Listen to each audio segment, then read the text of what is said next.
looking like a debonair in his uniform, with his rank, lying to his teeth. Yun ang aking observation dun eh. And he delivered the statement with full of bragadasyo, so to speak. So, parang ngayon, parang nawala yung asim nung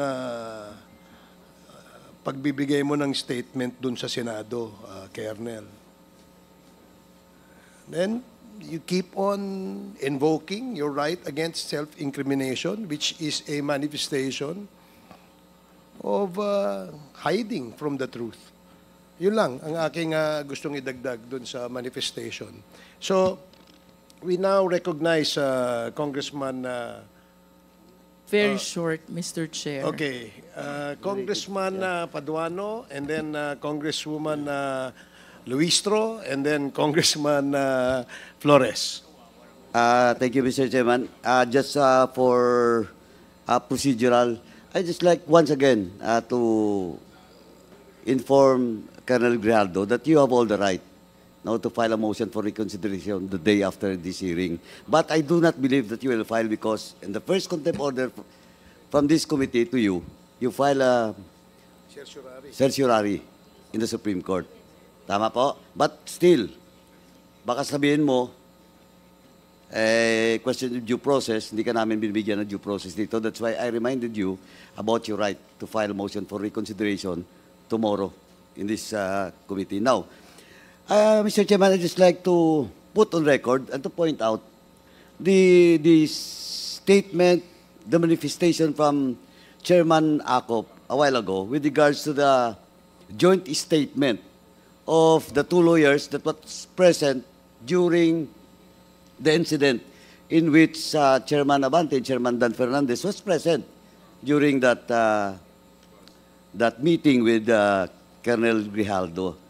Malinaw po dito, Mr. Chairman, na sinasabi nila na hindi totoo yung pinagsasabi ni Colonel Grijaldo doon sa Senado.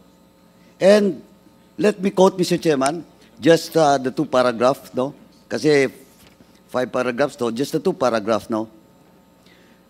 To quote, Mr. Chairman, we would like to shed light on the nature of the interactions we observed.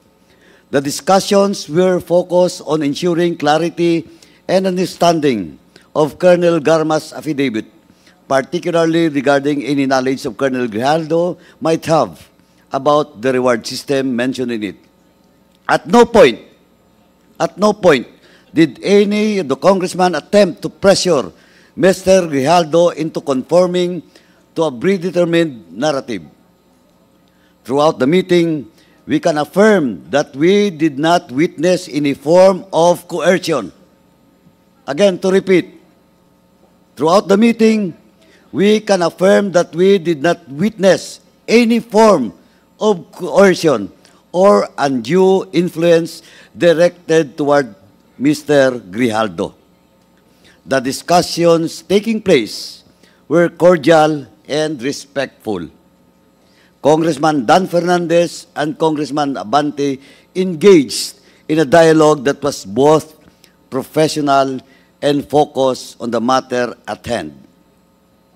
At no point did we see or hear any actions or statements that could be interpreted as pressuring Mr. Grijaldo to conform to a specific narrative. Yun po. Yun po on record, Mr. Chairman, the joint statement that was signed by the Council of former Colonel Rowena Garma, Attorney Emerito Kilang, and Attorney Rotsib Kumikad, Mr. Chairman.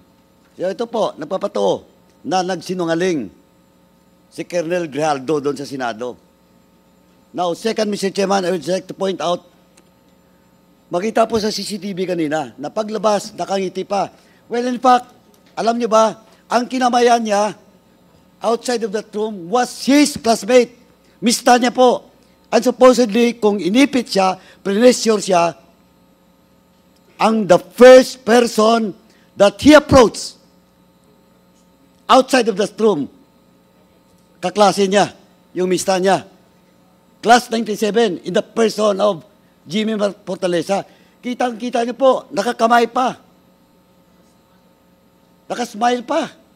Nag-uusap pa sila ni Jimmy Fortaleza, former Major Jimmy Fortaleza.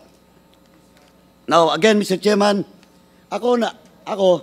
naawa lang ako dito kay Colonel Gallardo because he keep on imposing or invoking his right to self-incrimination.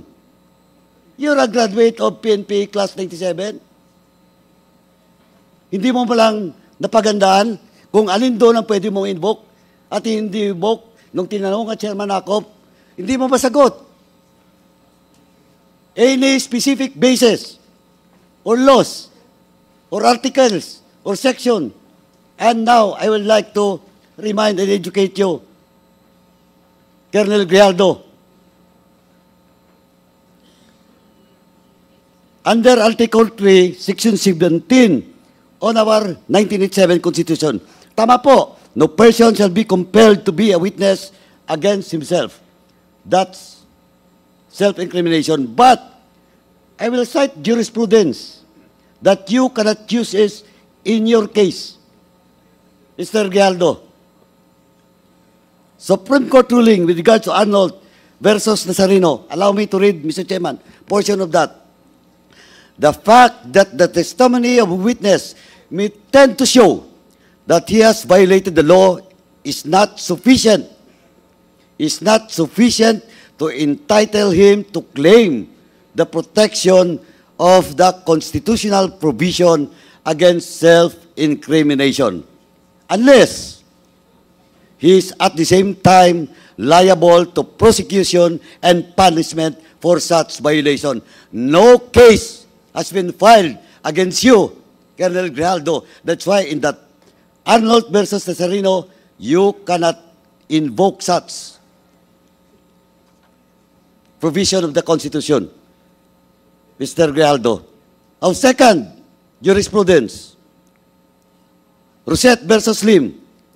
The privilege against self-incrimination can be claimed. You can claim it only when specific question, incriminatory in character, is actually addressed to the witness. It cannot be claimed at any other time. You cannot claim it unless, sabi nga doon sa Arnold at Nazareno, unless may pending case po or punishment for such violation. Eh, tinanong ka pa kanina, if you want to have a lawyer, ayaw mo, o di. And I hope, Colonel Gallardo, after this hearing, you ask your counsel, and I do believe that you will file again a certiorari in the Supreme Court, and that's your right. And let us see what will be the position of the Supreme Court with regards to your pleading. Thank you, Mr. Chairman.